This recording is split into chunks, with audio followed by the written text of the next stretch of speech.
Right. ఇక ఎప్పుడెప్పుడా అని ఎదురు చూస్తున్న స్థానిక సంస్థలకు సంబంధించిన నిర్ణయం అయితే బయటకు రానే వచ్చింది. సో ఇప్పుడిప్పుడే మనకు అందుతున్న సమాచారం వరకు అయితే డిసెంబర్ రెండో వారంలో షెడ్యూల్ వచ్చే అవకాశం ఉన్నట్టుగా అయితే తెలుస్తుంది. సో పూర్తి స్థాయిలో కేబినెట్ నిర్ణయాలు అయితే బయటికి రాకపోయినప్పటికీ కొంత సమాచారం అయితే అందుతోంది.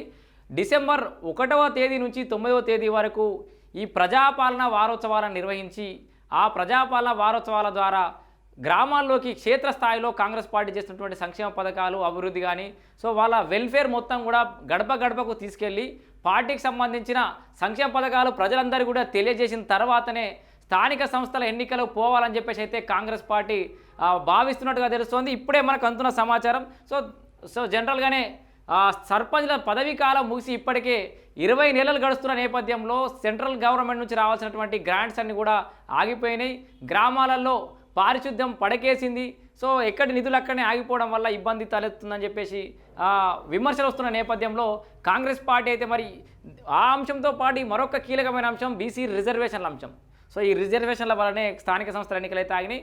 సో డిసెంబర్ 1 నుంచి 9 తారీఖు దాకా ప్రజాపాలనా వారోత్సవాలు నిర్వహించి కాంగ్రెస్ పార్టీ సంక్షేమ పథకాలు జనాలలోకి తీసుకుపోయి రెండో వారంలో షెడ్యూల్ ప్రకటించి ఎన్నికలకు పోయే అవకాశం అయితే కనబడుతుంది. ఒకవేళ కనుక డిసెంబర్లోనే షెడ్యూల్ ప్రకటించి జనవరి 15 లేదా 20 లోపల సో 2-3 వారాల లోపల కనుక ఎన్నికలు నిర్వహించకపోతే ఇక మళ్ళీ 2-3 నెలలు లాక్ అయిపోయినాయి.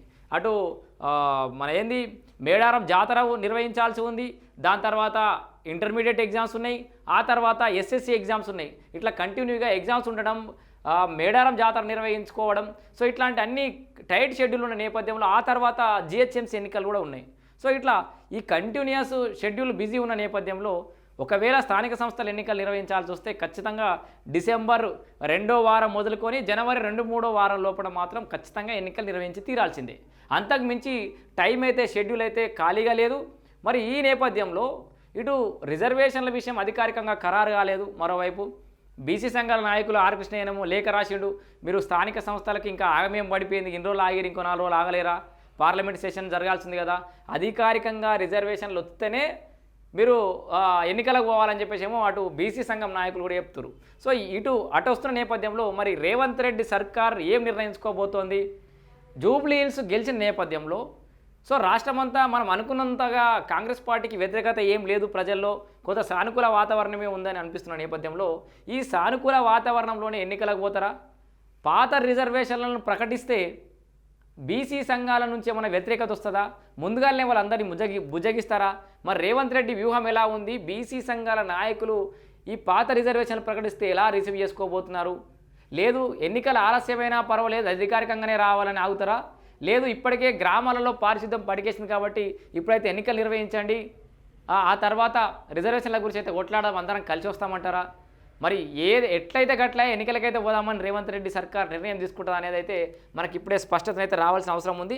ఇప్పటి వరకు అయితే డిసెంబర్ 1వ తేదీ నుంచి 9వ తేదీ వరకు అయితే ఈ ప్రజాపాలన వారోత్సవాలు నిర్వహించాలని చెప్పేసి అయితే ఆ ఒక్క అంశం మాత్రమే బయటకు వచ్చింది. సో ఈ 1 నుంచి 9 తారీఖు దాకా వారోత్సవాలు అంటే ఆ తర్వాతనే షెడ్యూల్ రిలీజ్ అయ్యే అవకాశం ఉంది.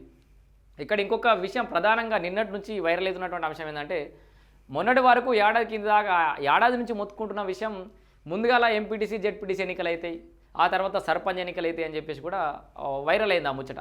ఇప్పుడు ఈ 2 రోజుల నుంచి అందుతున్న సమాచారం వరకు అయితే ముందుగా సర్పంచ్ ఎన్నికలు, ఎందుకంటే సింబల్తో సంబంధం లేదు, పెద్ద రిజర్వేషన్ల విషయాలు కూడా చిక్కులు రావు కాబట్టి ముందుగా సర్పంచ్ ఎన్నికలు నిర్వహించి ఈ లోపల పార్లమెంట్ సెషన్ ఉంది కాబట్టి అక్కడ ఏమన్నా పోరాటం చేసి 9th షెడ్యూల్లో చేర్చి అధికారికంగా రిజర్వేషన్ వచ్చిన తర్వాత ఎంపీటీసీ జెడ్పీటీసీ సో సింబల్తో జరిగే ఎన్నికలు కాబట్టి అట్లా ఎంపీటీసీ జెడ్పీటీసీ ఎన్నికలకు పోదామా అనే ఒక ఆలోచన కూడా ప్రభుత్వం చేస్తోంది అనే ఒక సమాచారం అయితే బయటకు వస్తుంది.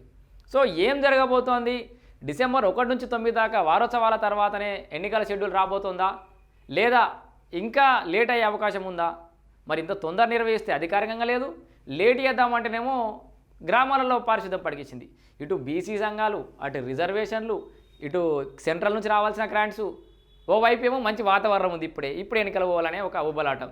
సో ఇవన్నీ ఒత్తిళ్లు, ఇన్ని సవాళ్ళ మధ్యలో రేవంత్ సర్కార్ మరి ఎట్లా ఈ వ్యూహాన్ని ఛేదించుకొని ఈ సవాళ్ళను తట్టుకొని ముందుకు పోతుంది అనేది ఇక్కడ $1 మిలియన్ ప్రశ్నగా మనకు కనబడుతోంది.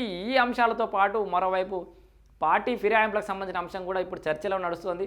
మరి అదేమవుతుందని అదొక చర్చ కొనసాగుతోంది. మరి అది స్పీకర్ తొందర నిర్ణయం తీసుకోకపోతే జైలుకే పంపుతామని చెప్పేసేమో అటు చీఫ్ జస్టిస్ ఆఫ్ ఇండియా కూడా చెప్తున్నటువంటి పరిస్థితి. సో ఈ నేపథ్యంలో అటు జూబ్లీహిల్స్లో గెలిచిన ఆనందం అయితే కాంగ్రెస్ పార్టీకి ఉంది, కానీ ఇన్ని సవాళ్ళు అయితే ముందటున్నాయి. మరి ప్రశాంతమైన వాతావరణంలో ఇవన్నీ ఆ సవాళ్ళను ఎదుర్కొంటారా, ఎన్నికలకు సంబంధించి ఎలాంటి నిర్ణయం తీసుకోబోతారో మళ్ళీ ఒక అప్డేట్ రాగానే మీకైతే అందుబాటులోకి వచ్చి పూర్తి వివరాలు తెలియజేస్తా. ఇప్పటివరకు అయితే డిసెంబర్ 1 నుంచి 9 దాకా కాంగ్రెస్ పార్టీ వారోత్సవాలు పథకాలను జనాలు తీసుకుపోతారు. ఆ తర్వాత షెడ్యూల్ వచ్చే అవకాశం అయితే ఉన్నట్టు తెలుస్తుంది.